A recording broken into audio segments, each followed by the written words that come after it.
consumer actually expects. Remember this one? Satisfaction greater than, anyone remember? We discussed this. What's our value equation? Yes, satisfaction greater than or equal to price equals value. So now, you buy a better dog, it's a better cat. Anyway, your question inspired that. Question.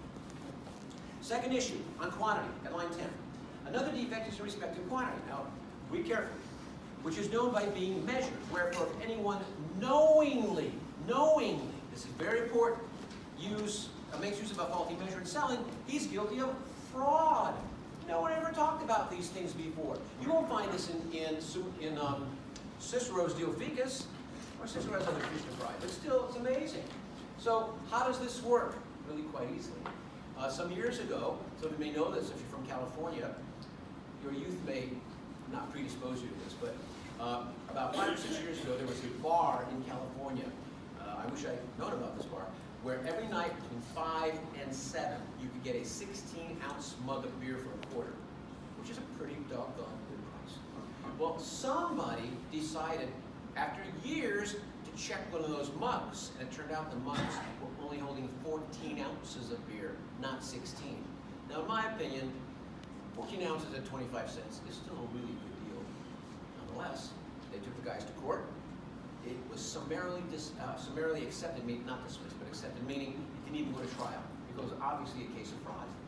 And so the class action suit was a victory. It happened again about 2 or 3 years ago. Let's see if you know this one, because this is a much more internationally known case. Subway sandwiches got sued for a similar kind of fraud action. Does anyone know what it was? It also got settled before we got to court. Oh, is it very 6 inches or The the foot long? foot long. Yes. So let me tell you what they said. You've all followed the case of Khashoggi, the Saudi journalist who was killed. Saudis admit now that, you guys know what I'm talking about, right? Saudis admit that someone in there ordered the guy, planned it. And they came out with an excuse that none of us bought, and now they've retracted the excuse. The excuse was, well, Khashoggi came into the Saudi embassy, and he got into a fight with 16 guys, really reasonable. Arnold Schwarzenegger wouldn't start a fight with 16 guys. And he got killed in this fist fight. Yeah, right. So here was the explanation. The charge was that the foot-long sandwiches were 11 to 11 and a half inches, and none were ever 12 inches. Wholly proven the case, and the first statement from Subway was, well, they shrink when they get heated up. Why is that the stupidest answer you've ever heard? How many of you always get a heated sandwich when you go to something? Don't you often get a sandwich that's not heated? What about those? Those were also only 11 and a half inches. Did they will themselves into being, well, the heated sandwiches are shorter, we should be shorter too. Silliest thing I ever heard. There was a lawsuit recently, I don't really know the details of it because I just read the, I guess the news, someone was suing McDonald's for their cheese. I don't know if you guys heard about this. But tell us, for those of us who eat there. Well, I thought it was silly, so I read about it, and I didn't really get to a conclusion because it was pretty silly, but basically, to what I understand, like McDonald's, in some cases, will like upcharge you to add cheese, but they won't reduce the price if you don't have cheese or something like that. Oh. So apparently you're losing out on the price of cheese if you don't get cheese. So like and I think that is a quantity issue because they know fully well, I would assume they know fully well they're doing that. Right, so it's like in some issues, some sandwiches come with cheese, but that doesn't, get upcharged for that. But the sandwiches that don't come with understand cheese. your point. Yeah. Very selective. And it's like a huge lawsuit. I suspect that will be settled out of court. Sometimes when you know you can't win, or the producer will just say, okay, we'll settle and be done with it, which will be fine. All right, so that's our second regulation. Oh, let me give you one more, because this might prepare you for a question on the exam, because I always ask it that question. So let me tell you what happens sometimes when you play these quantity games. Have you ever noticed that when you buy a product, let's say you buy Doritos, and you're buying Doritos in the 23-ounce bag, and the 23-ounce bag is about this big, and of course there's a lot of open air, they say, allow for settling, right? And then one day when you're eating from that same size bag, you notice it's 21 ounces. You just happen to look on the package and you're like, wasn't that 23? Did you ever notice something like that with any other foods you've ever bought? Never? Okay, this may surprise you. Some of you have. So this may surprise you. The can of tuna that you buy today was changed about 6 or 7 years ago.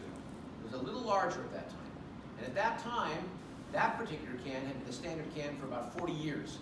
It began with 8 ounces, then 7.5, then 7, then 6.5, then 6, and by the time they had downsized it, that's what it's called, by the time they had downsized it 5.5, the can was too big, so they had to make the can smaller. Now here's what they were doing, and they're just one of many. They would downsize the size of the product without telling you, but charge you the same price.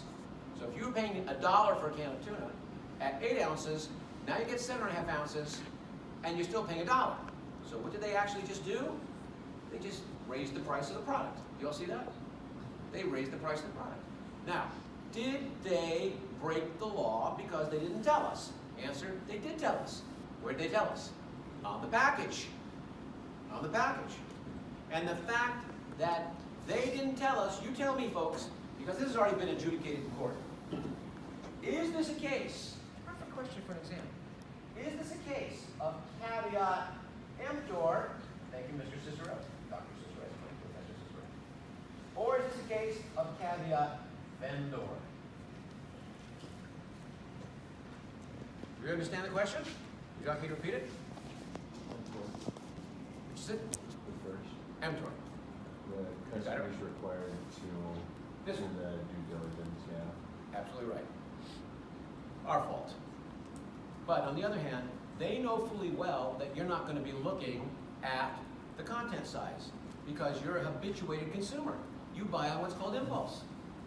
What is Aquinas saying? Hear this carefully, guys. He's saying if you knowingly play this game, you're guilty of fraud. Does the seller know that you're not going to be looking at the content size? Of course they know. So technically speaking, well, let me rephrase that. Thomistically speaking, would this be a sin or just an injustice? Someone like Aquinas. Yes. You got it.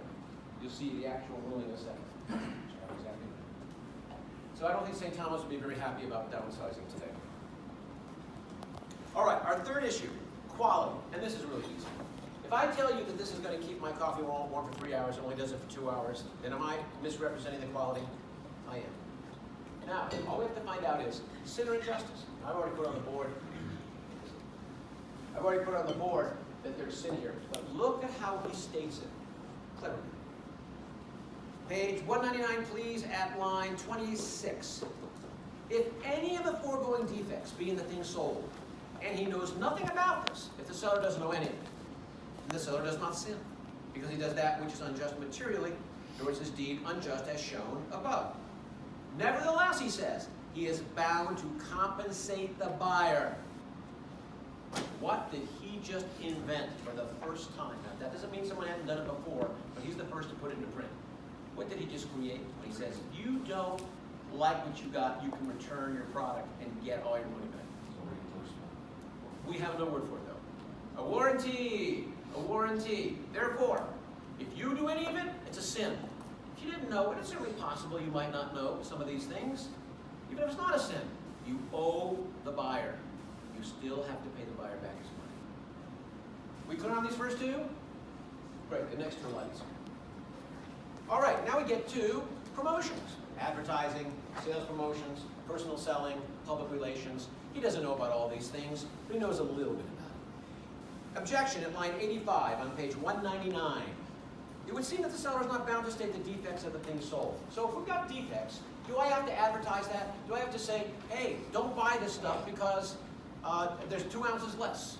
Or because there's some ingredient in it that could be deleterious to your health? Well, on page 200, please, at line 17. On the contrary, Ambrose says, there we are, back now in Deo Ficus again.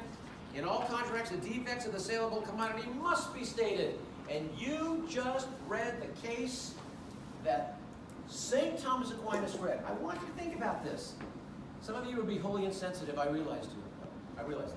Some of you people are remarkably sensitive people, the kind of people that other people are attracted to because of your sensitivity. what did you just read from Cicero where he said, you can't just sell people faulty stuff? What case was that? There were only two cases in Cicero. Which was it? Selling the house. Selling the house. Exactly. You're sensitive to it. You see it. So, here's what he says. I answer that at line 22. It's always unlawful. Unlawful, not a sin. Unlawful. To give anyone an occasion of danger or loss. Although a man need not always give another the help or counsel which would be for his advantage in any way. All right, so we get it here. He's not going to call it a sin. Not a sin. However, there is something you should do to ensure that it's less problematic. And he tells us at line 60. There is no need to publish beforehand by the public crier. The public crier is the ad agency of 1270. The guy who walks through the street ringing a bell at night and says, eat at Joe's, right? There is no need to publish beforehand by the public crier the defects of the goods one is offering for sale. Because if he were to begin by announcing its defects, the bidders would be frightened to buy. So think about this. I think this came up in our discussion. Something like this came up in our discussion anyway. Is this right? He doesn't have to say, this house has defects in it when he puts the house up for sale. He doesn't have to say that. But when you get to the house, he should tell you that there are problems. And that's what he says here. He says, let me start again, line 60. There's no need to publish beforehand by the public crier the defects of the goods one is offering for sale, because